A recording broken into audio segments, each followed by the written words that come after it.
To be honest, 90% of this video is pretty much redundant if I just begin by showing you a picture of today's topic, so here. Let your imagination run wild.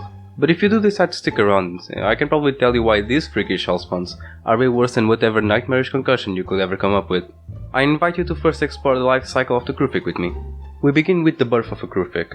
After hatching from an egg the size of your average nugger, they will grow enough to hunt for themselves in the next few weeks. Until then they will refrain from leaving their nest, feeding mostly on the entrails laying around, although they are not estranged to the concept of cannibalism. Quite on the contrary, they do make a point of eating their siblings as often as they please. Fun fact, as an added fuck you factor, the young Kruthik are born with wings, although canonically they are unable to use them for flight, but hey, I'm not stopping you from making someone's life miserable.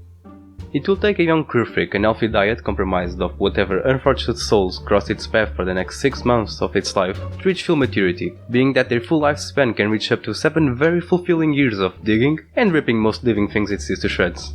During this time he will gain the ability of shooting these spiky things at its prey with deadly precision. I think a demonstration might be in order.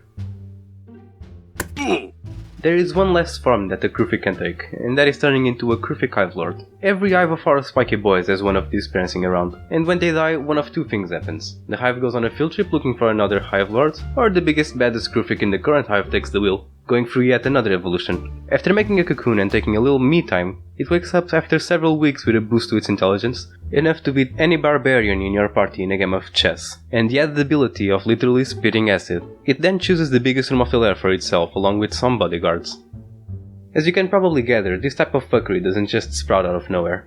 According to the issue 430 of the Dragon magazine, these hellspawns are the failed attempts of an evil tiefling empire at mixing insects with drakes. If you don't know what a drake is, don't worry, as I will probably make a video about them in the near future. But if I had to summarize it right now, they are basically dodo dragons. Now back to the topic at hand. As you can probably guess, the experiment was a very big no bueno, so yeah. We got a shitty thing, but its magnitude's worse than what was first intended. Now they dwell in the underground, making their nests as close as possible to heat sources such as pools of molten lava and dwarven forges. So now you're probably wondering, how could this get any worse?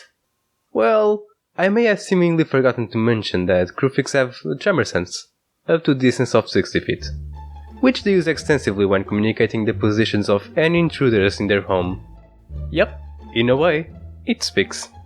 Now, let's say that we have an actually competent party and they were able to fend off and maybe kill some of the Kruthik.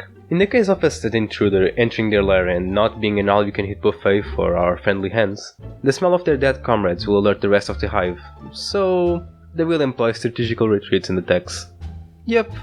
Besides being extremely deadly just by merely existing, they are military geniuses. They employ tactics such as pincer attacks, feints, and collapsing tunnels depending on the advancements of the intruders. But hey, they're not just murderous giant reptile ants. They also have a soft side. You see, they often make a point of keeping pets in their lairs such as constructs, elementals, oozes, undead, you know, all the fun stuff. Now let's say that our little old party actually achieves the impossible and clears out a knife. What do they get? Well, besides their newfound inability to sleep with the lights off. Lucky for them, Kruthik usually bring the rest of their prey to their colony, along with any of the belongings that were still attached to their body. Besides that, their kitten armor and razor-sharp limbs are prized among armorers all across the world, so why not dismember them and walk around with the corpse? You know, the corpse that smells like sulfur. Maybe it will help you growing as a person, who knows.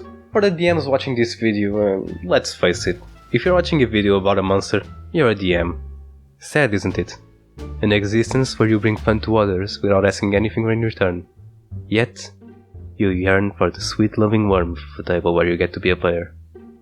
Anyways, you can slap this bad boy in almost any kind of campaign. Urban campaign? Bam, unchecked tunnels or sewers are infested with Kruthik. Exploration focused campaign? Bam, abandoned mines? Kruthik, you know the drill. Hell, your players are traversing the infernal plains? Guess what? Your favorite bad boy has a new pet and colony. Now go out there and give your players a reason for the next 7 years of therapy. If you're either pleased or concerned with these here big boys, why not just let me know in the comments and, hey, maybe subscribe for more D&D related content. And possibly some unrelated content. Who knows what the future will bring. So, you know, you can go now. Ta-ta!